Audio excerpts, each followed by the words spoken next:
इस टाइम पे स्टूडेंट्स के सामने सबसे बड़ा क्वेश्चन ये है कि क्या उन्हें कनाडा अप्लाई करना चाहिए या नहीं करना चाहिए। क्या कनाडा इस टाइम पे अप्लाई करना रिस्की है। हालांकि इस क्वेश्चन का आंसर कई तरीकों से कई एंगल से दिया जा सकता है, लेकिन फिर भी जो आपके मन में चलता है, जो आपके माइंड में रहता है, उसी एंगल को लेकर इस क्वेश्चन का आंसर देने की कोशिश करूंगा। ये बताऊंगा कि क्या कनाडा अप्लाई करना चाहिए और किन लोगों के लिए अप्लाई करना रिस्की है, किन लोगों के लिए अप्लाई करना रिस्की नहीं है। होप्सो के वीडियो के एंड तक चलते चलते आपको चीज़ें क्लियर हो जाएंगी और आप बढ़िया तरीके से जो है वो अपना डिसीजन ले पाएंगे। तो सबसे पहला जो क्वेश्चन है कि आपको अप्लाई करना चाहिए या नहीं चाहिए, उसके लिए आपके पास जो इस टाइम पे ऑप्शंस हैं इंडिया में, उनको आपको एक्सप्लोर करना होगा। आप किसी एक फैमिली बैकग्राउंड से आते हैं, शहर से आते हैं, गांव से आते हैं, उसके अकॉर्डिंग आपके सामने ऑप्शंस है। जैसा कि सपोज कर लीजिए कोई स्टूडेंट है जो कि गांव से आता है, विलेज से आता है, तो उसके पास आमतौर पे ऑप्शंस होती हैं, या तो वो अपने बाप दादा की तरह खेती करे, या कोई छोटा मोटा कारोबार या दुकान कर ले, या अगर बहुत बढ़िया है स्टडी में तो वो कोई गवर्नमेंट एग्जाम का जो प्रेपरेशन करके वो भी कर सकता है। तो ये ऑप्शंस आमतौर पे उनके साथ होती हैं। अगर आपकी ये ऑप्शन जो है, जो मैंने अभी आपको बताया, आपके टेबल पे हैं, इसके अलावा अगर कोई ऑप्शन आप और देखना चाहते हैं, जैसे मान लीजिए आप हिंदी मूवीज में एक सुपरस्टार बनना चाहते हैं, जो ऑप्शन आपके टेबल पे नहीं है, वो ऑप्शन किसी फिल्म स्टार सुपरस्टार के बेटे के टेबल पर तो हो सकती है, लेकिन उस स्टूडेंट के टेबल पे नहीं हो सकती है जिस स्टूडेंट का जो पूरा फैमिली का खर्चा है वो उसके फादर की पेंशन पे चलता है। तो ऑप्शंस आपके फैमिली बैकग्राउंड पे, आपके सोशल स्टेटस के हिसाब से होती हैं। तो सबसे पहले आपके पास क्या ऑप्शंस हैं, अगर आप ये नहीं करते हैं तो कौन कौन से वो तरीके हैं या कौन कौन सी वो अपॉर्चुनिटीज़ हैं जिनको आप कैश कर सकते हैं। आप उनको अपनी पेपर पेन लेके उसको लिखिए, साथ में उसका आउटकम लिखिए। मान लीजिए आप एक ऑप्शन ऑप्ट करते हैं तो उसका आउटकम क्या निकल सकता है। आने वाले 10 या 15 साल में आप उस ऑप्शन को ऑप्ट करके उस रास्ते पे चल के अपने आप को कहाँ पे देखते हैं। तो ये सारी चीज़ें आपने पेपर वर्क कर लेना है।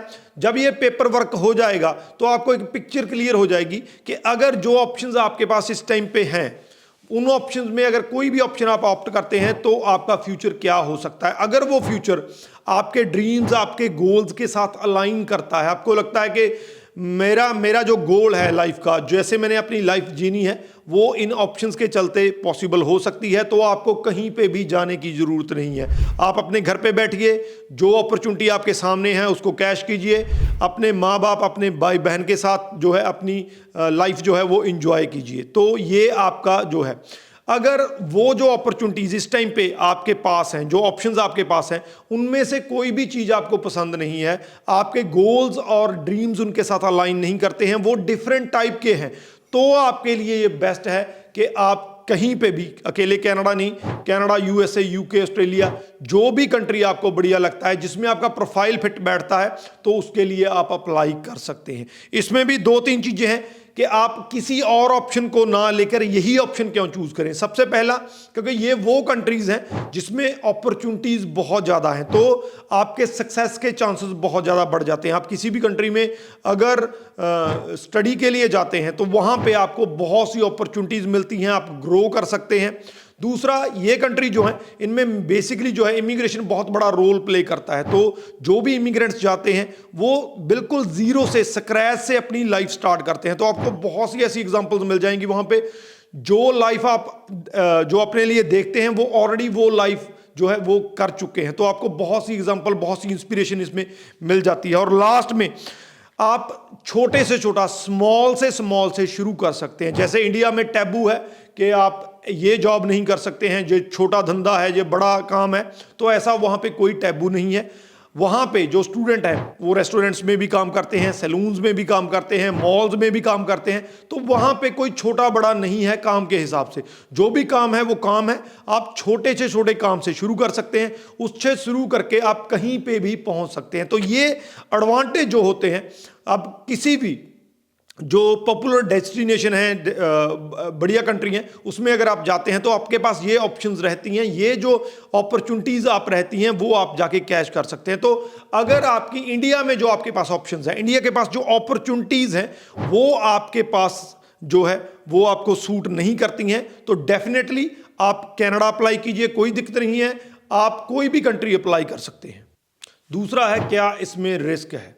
जब भी हम रिस्क की बात करते हैं तो कोई भी काम हमारे लिए रिस्की तब होता है अगर हम उसकी पूरी जानकारी ना हो, जहाँ हम उसमें अपना सारे का सारा जो भी हमारे पास है उस पर सारे का सारा दांव पे लगा दें, जहाँ फिर वो हमारे गोल या ड्रीम को पूरा ना कर सकता हो। तो अगर आप कनाडा की बात करें या किसी भी कंट्री की बात करें, अगर आपके पास पूरी इन्फॉर्मेशन उस कंट्री की नहीं है, आपको ये नहीं पता है कि कौन सा कोर्स चूज़ करना है, क्या स्टडी करनी है, उसके बाद मेरे पास जॉब अपॉर्चुनिटीज़ क्या हैं, मुझे पोस्ट स्टडी वर्क कितने साल का मिलेगा, कैसे मिलेगा, पीआर की अपॉर्चुनिटीज़ क्या है, अगर आप उनको सारी चीज़ों को देख कर नहीं जाते हैं, आपको पूरी जानकारी नहीं है, आप वैसे ही अप्लाई कर देते हैं तो आपके लिए ये रिस्की है। अगर हम इससे 4-5 साल पहले की बात करें तो ये चीज़ें चल जाती थी, लेकिन जो सिनेरियो इस टाइम का है तो आपको पहले ये चीज़ें एक्सप्लोर कर लेनी चाहिए, प्रॉपर इनकी इन्फॉर्मेशन, इनकी नॉलेज होनी चाहिए, तभी आप जाके आगे अप्लाई कर सकते हैं। दूसरा, अगर आपका फाइनेंशियल बैकग्राउंड जो है वो इतना बढ़िया नहीं है, मान लीजिए आपके माँ बाप, जहाँ आपका घर वाले जो हैं वो आपको कर्जा उठा के कोई चीज़ बेच के आपको वहाँ पे भेज रहे हैं और आप ये एक्सपेक्ट करते हैं कि उस कंट्री में पहुँच के जाते ही आप जॉब पे लग जाएंगे, जाते ही आपको जो है वो इतना कमाने लग जाएंगे कि साल या 2 साल में वो कर्जा जहाँ आप उतार पाएंगे, तो ये सही नहीं है।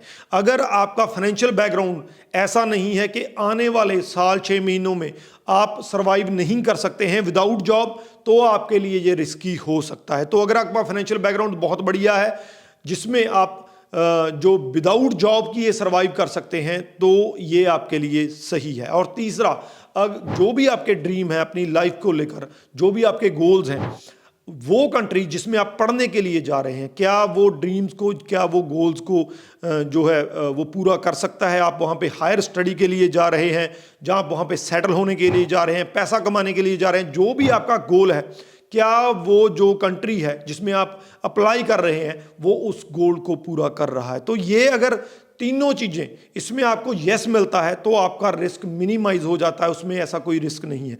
लेकिन अगर तीनों में भी कोई भी चीज़ आपको प्रॉपरली आप एवेल्युएट करते हैं वो सही नहीं मिलती है, तो आपका ये चीज़ रिस्की हो सकती है। अगर रिस्क की मैं बात करूं तो कनाडा ही नहीं, आप किसी भी कंट्री में अप्लाई करते हैं तो ये तीनों फैक्टर आपने ध्यान में रखने हैं, तभी आपने अप्लाई करना है।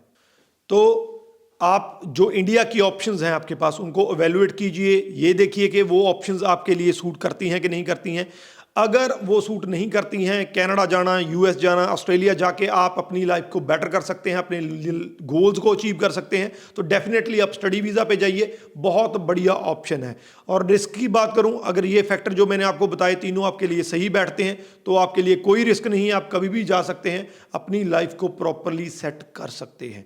वीडियो थोड़ी सी कॉम्प्लिकेटेड है, थोड़ी सी ऐसी है कि आप अगर समझ में एक बार ना आए तो आप फिर से आप इसको देख सकते हैं, लेकिन इतना जरूर है कि अगर आपको ये समझ में आ जाती है तो अपना डिसीजन आप बखूबी ले सकते हैं। शेयर जरूर कर दीजिए, क्योंकि बहुत से स्टूडेंट्स को इस जो सलाह की जहाँ इस वीडियो की ज़रूरत है।